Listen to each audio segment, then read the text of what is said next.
You're listening to the Entrepreneur to Author podcast, episode number 12. Welcome to the Entrepreneur to Author podcast, the podcast that brings you practical strategies for building authority and growing your business. And now, here's your host, Scott MacMillan. Imagine, after all the time it's taken to get here, now your manuscript, it's publish ready. It's locked. Your message, nailed. The prose, better than you ever thought possible. That is big. Who are we kidding? It's huge, but I know. There's always a but, right? Right now, that manuscript only lives on your hard drive. It's just a Word file. And frankly, your readers expect more than that. So how do you package up your manuscript and get it into the hands of your readers? I'll cover some of the nitty-gritty details in future episodes. But if you roll it all up, everything that's between your publish-ready manuscript and your published book, well, that, my friends, is publishing. And when it comes to publishing, there are many options. And you know what they say about options? Well, options are good. The challenge now is figuring out which publishing model works best for your book and for you and your business. That's why you're here, and I'm really glad you are. Let's take this step together and go through all of those various options for getting your book published. That is precisely what we'll get into in this episode, publishing models. I'm Scott MacMillan, and welcome to this edition of Entrepreneur to Author. All right, I'm going to repeat it. This is a big deal. Publishing is a huge step. So this is a very important episode, particularly for first-time authors. Because as a publishing insider, I'm going to admit it, the industry, the process, is really quite opaque. There are lots of moving parts. And like we talked about, options. So let's talk about those. Publishing options. Publishing models, really. Basically, there are 4 major publishing models to consider. And we're going to look at each one of them. But quickly, they are DIY or do-it-yourself publishing. There's traditional publishing. There's professional service publishing. And finally, hybrid publishing. So let's get right into it and begin with the DIY or do-it-yourself model. Unless and until you engage a publisher, this is where you're at. Now, what do I mean by that? Well, without a publisher, you as the author are responsible for all aspects of getting your book to market. The editing, which we discussed in episode 11, cover design, laying out the interior, crafting or creating metadata, printing, distributing, and so on, for every print and electronic format of your book. And once it's published, you have to handle all the book marketing and publicity. In short, you're it. A one-person band. Now, of course, there are advantages to the DIY approach. Control being the obvious one. But there are many disadvantages too. And as we'll do for each publishing model, we'll look at both the advantages and the disadvantages of each. We'll also discuss when each publishing model might work best for you. Okay, first, the advantages of do-it-yourself publishing. We mentioned control. Sure. But also, there's accessibility, in that the technology and services are readily accessible to anyone with the skills, knowledge, and persistence to get it all done. Another advantage? All content rights are retained by you. With DIY publishing, you own the rights to all the content. That means forever on all platforms. And that's really important as the value of content increases and new content opportunities seem to be introduced constantly. And content is valuable, isn't it? It really is. When you're DIYing, you may need to hire some experts to help with certain aspects. Design, illustration, maybe even some of the writing. If you do, make sure that the copyright is assigned to you and you alone. DIY publishing means that you keep 100% of net royalties from the sales of your books. That's 100% of all sales that you make directly, or 100% of sales after retailers and distributors take their cut for third-party sales. DIY publishing can also be quite cost-efficient if you're doing all the work yourself. So those are some of the advantages of do-it-yourself publishing. Now, some disadvantages. Well, DIY publishing is a ton of work. Remember, you are a one-person band here. The effort is all yours to give. You're not only doing all the work, but let's face it, you're also learning new skills on the fly. And that in itself is work. Time-consuming work. And remember, you've still got a business to run. You are not a full-time author. There are lots of different skills required, especially to do it right and to a professional standard. And frankly, many of those skills are beyond the grasp of most people's experience. These skills can be learned, but it often requires years, not months, to master. And that leads to another disadvantage. DIY published books, unfortunately, tend to be low quality, for all the reasons we just mentioned. Lack of experience and lots of wasted time are big reasons why quality suffers. If we can talk cost for a moment, DIY publishing is or can be affordable. If you know what you're doing and have the equipment, publishing your book could cost really next to nothing, but the moment you need to bring in others, the costs rise quickly. You're hiring editors, designers, distributors, printers, just to name a few. You could be looking at between $8,000 and $15,000, and you still have to coordinate all of it. Now, aside from those costs, there are two hidden costs of DIY publishing that most people forget about. The first is what we call effective hourly rate, or EHR. It's the value of your time. It's easy to ignore the value of your own time because you don't pay for it out of pocket, but your time is limited and absolutely has quantifiable value. Your EHR is important because it allows you to compare the cost of you doing an activity to the cost of hiring someone else to do it. So, divide your average monthly earnings by the average number of hours that you work in a month, and that gives you an approximation of your EHR. And you can compare that to an hourly rate billed to you by service providers. Of course, that assumes that they take the same amount of time as you and that you deliver the same level of quality. And remember, too, your time is limited. All of our time is limited. Time spent on one activity is time that you could have spent on something else. And that takes us to the other hidden cost of DIY publishing: opportunity cost. That's the unrealized value foregone by choosing to do another activity. In other words, by choosing to take on the publishing activities yourself, rather than outsourcing them, you forego the value that would have been created from the other activities you could have been doing instead. Now, maybe that's marketing. Maybe it's servicing your clients. Maybe it's sales or team leadership or strategizing. There are many parts to a business that require constant attention. That's where the hidden opportunity cost comes into play. And at the end of the day, you've just got to be honest with yourself. Just because you're a very good entrepreneur and you're good at running your business, well, that doesn't make you an expert at things that aren't your core business. And that's hugely important. You could and probably do have great core ideas that will be the pillars of your book. But weak editing, bad design, poor publishing, those are going to reflect badly on you and your brand and on your business. And you didn't start writing a book for that to happen.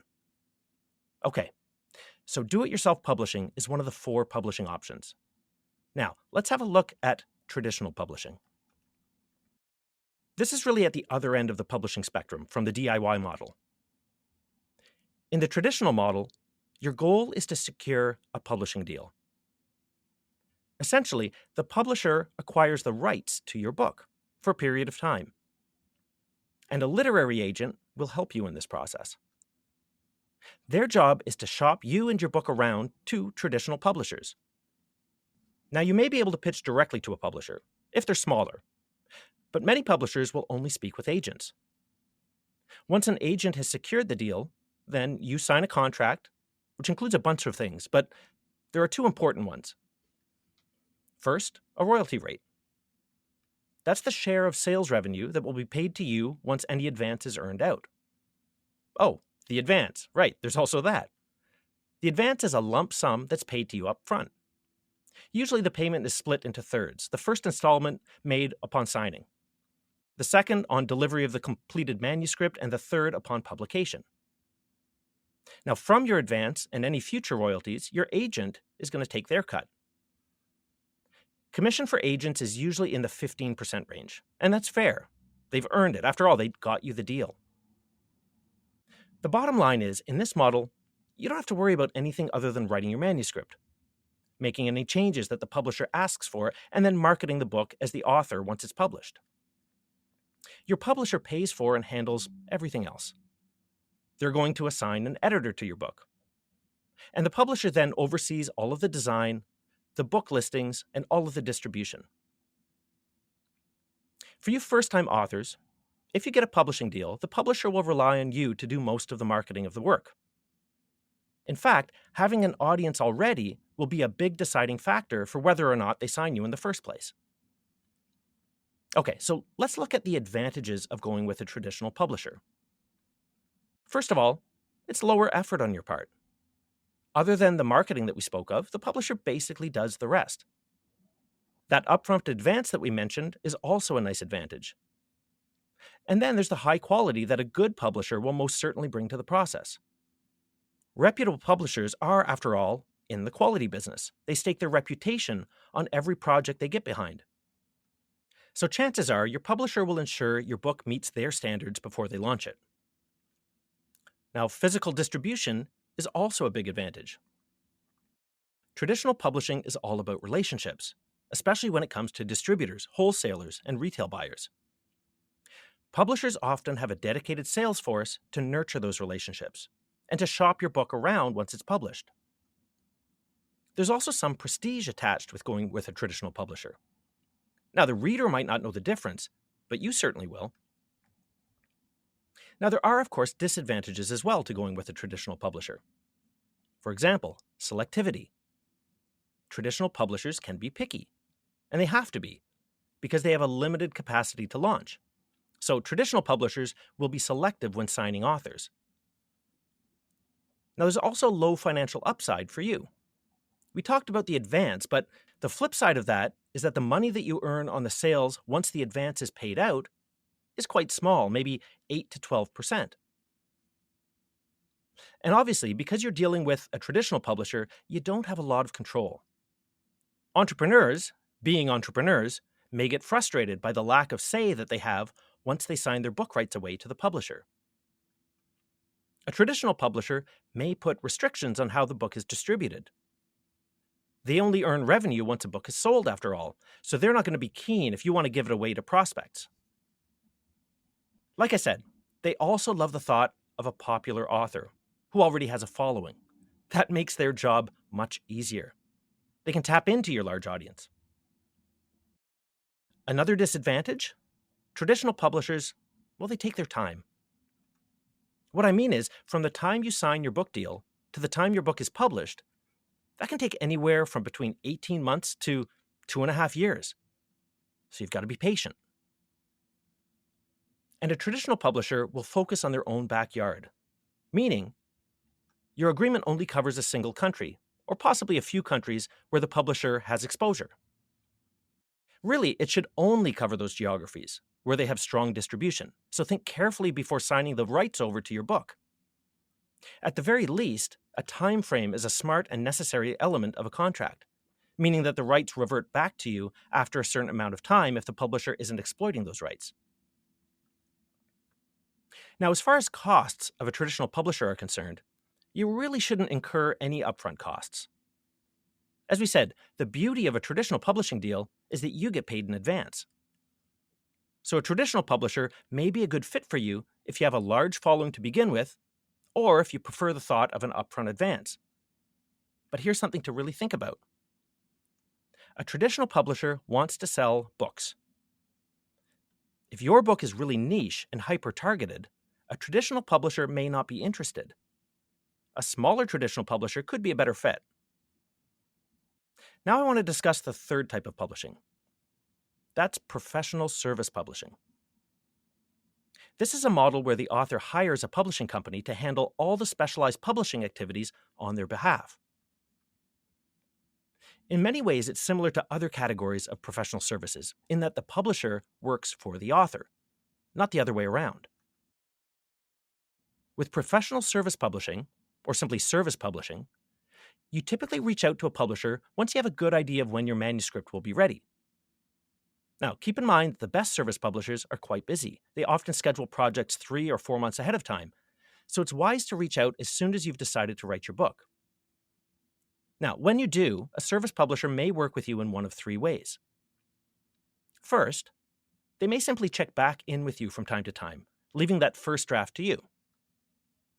Second, they may be able to recommend a writing coach or offer one directly to help you get the manuscript written. And lastly, some service publishers may offer collaborative ghostwriting services, writing your book for you based on your input. Regardless, a true, full-service professional service publisher will handle most of the same activities that a traditional publisher handles: editing and proofreading, cover design and internal layout and typesetting, coordination of printing and distribution logistics. This offers a great deal of flexibility, which is one of the major advantages. And there are several others. You have complete control, which for many authors is very important. Now, that said, you're hiring a professional. So while you're free to override their recommendations, you'd be wise to consider their input carefully. As with DIY publishing, with a service publisher, you should own the rights to everything that is created, forever, in all formats, on all platforms, in all languages, and in all territories. This is very important as the value of strong content increases. Another advantage? Professional service publishing, again, similar to DIY, offers the best share on sales of your books. You keep 100% of any direct sales that you make. If there's a third party involved in sales, you keep between 35 and 75% of your sales revenue, depending on the channel. Now, speed to market is another clear advantage of using a professional service publisher. It's typically the fastest way to market. In as little as 4 months from the time you submit your manuscript until you have printed books in hand. Lastly, a reputable service publisher hires qualified people to make sure that the end product is something that reflects well on you and on your brand. Now, on the flip side, let's discuss some of the disadvantages. The main one is that you front the cost of getting your book published. And we'll talk more about costs in a moment. Another, the selection process. It can be a little bit tricky and time-consuming to find, assess, and choose the right service publisher. So it's important that you do your due diligence and make sure that you understand what's included. Most service publishers do not have a distribution sales force to shop your book around to physical bookstores the way traditional publishers do. And like every other publishing model, marketing your book falls largely on you, though some service publishers do offer some marketing capabilities if you need support. Now, back to those upfront costs that we talked about a few minutes ago. The investment for a high-quality, full-service publisher typically runs between $10,000 and $20,000. That includes editing, design, publishing, and distribution of a print edition and an ebook edition. You can certainly find cheap alternatives under $10,000 and much higher-priced options at the other end, but sticking within this range hits the right balance of quality and ROI for most entrepreneurs. Beyond that, some professional service publishers can also offer additional services, such as ghostwriting, audiobook production and distribution, author marketing, and the like. For entrepreneurs writing expertise-based nonfiction with a goal of building authority and growing their business, the professional service publishing model, frankly, it's an excellent one. It offers the quality and professionalism of traditional publishing, but with the flexibility, ownership, and upside of DIY self-publishing. But there's another middle ground that brings us to the fourth and final type of publishing that we'll discuss in this episode, and that's hybrid publishing. As the name suggests, hybrid publishing blends traditional and service publishing models. The big difference here is that the hybrid publisher charges a fee up front, like a professional service publisher, and also keeps a share of the revenue from book sales on the back end. That sounds like the worst of both worlds, doesn't it? But hang on and hear me out. There is a rationale for this. One of the main advantages to the hybrid publishing model is that the publisher takes on some of the risk, which should result in lower upfront costs compared to service publishing. In fact, some hybrids charge little or nothing upfront. These publishers act more like traditional publishers, but they don't pay in advance. These hybrids will normally have a manuscript submission and evaluation process to help them determine whether the book sales will compensate them for the upfront costs that they incur. This model also gives the publisher some latitude to greenlight more projects than a traditional publisher would, since they're not paying in advance. Now, in terms of disadvantages of the hybrid model, well, because there's a range in the mix between upfront costs and back-end revenue sharing, it can be quite hard to evaluate and compare hybrids to one another and to service publishers. Another disadvantage is the risk-reward balance. One of the main purposes of this model is to de-risk things for the publisher. Yet, the author still bears the risk, gets no advance, and still shares the back-end revenue with the publisher. But really the main disadvantage, at least for the entrepreneur-turned-author, is that there can be a fundamental misalignment of incentives with the hybrid model. How so? Well, as with a traditional publisher, the hybrid publisher earns a good portion of their revenue from book sales. But what if your goal isn't to sell books, but rather to generate leads and convert readers into clients? If you want to give books away or use them in a marketing funnel or pull the content apart and reconstitute it as courses, trainings, guides, and more, all of that can cannibalize book sales, eating away at the publisher's revenue. The final disadvantage to consider is that hybrid models, again, like traditional book deals, often tie up content rights for a period of time, sometimes for 5 years or longer. And while you may be able to pull back some of the rights for particular platforms or territories if the publisher isn't exploiting them, this can be tricky if it's not negotiated up front. In terms of costs, like I said, the cost of going with hybrid publishing really varies substantially. Some charge nothing upfront.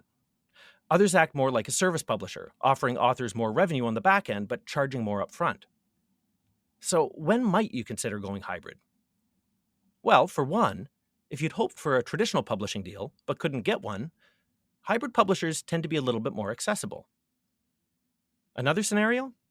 You like the professional service model, but your business is early stage and unable to fully fund the upfront investment as a marketing expense. In this case, you might consider a hybrid publisher that charges less upfront.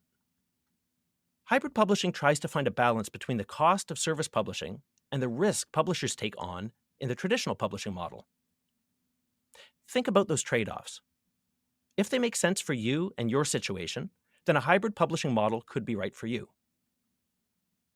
There they are, 4 publishing models: the DIY or do-it-yourself model, traditional publishing, professional service publishing, and the hybrid publishing model. I hope that's helpful as you decide how to get your manuscript into book form and then get it out to market. And as you're considering your options, remember this.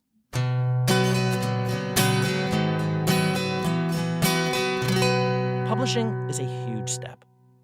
You've worked incredibly hard to get here. So the next step requires careful thought. This is your manuscript, and now you're bringing it to market. There are 4 different publishing models, and that is by design. Each works differently, and for better or worse, in different situations and for different authors. High-profile authors have an existing platform and specific needs. Writing is often their core business, and so a traditional publisher is probably the best choice. High-volume authors often write 5 or 6 books a year and hone a process for publishing themselves, making DIY publishing a good choice for them. Entrepreneurs and business leaders are usually looking for quality, speed to market, and flexibility to leverage their book to support their business. That usually makes professional service publishing the best choice. However you get your book published, focus on quality and make sure that the publishing model that you choose aligns with your authorship goals. If you do that, you'll be well poised for success as a published author. Now is the time. It's time to write, time to publish and time to grow. I'm Scott MacMillan. Until next time.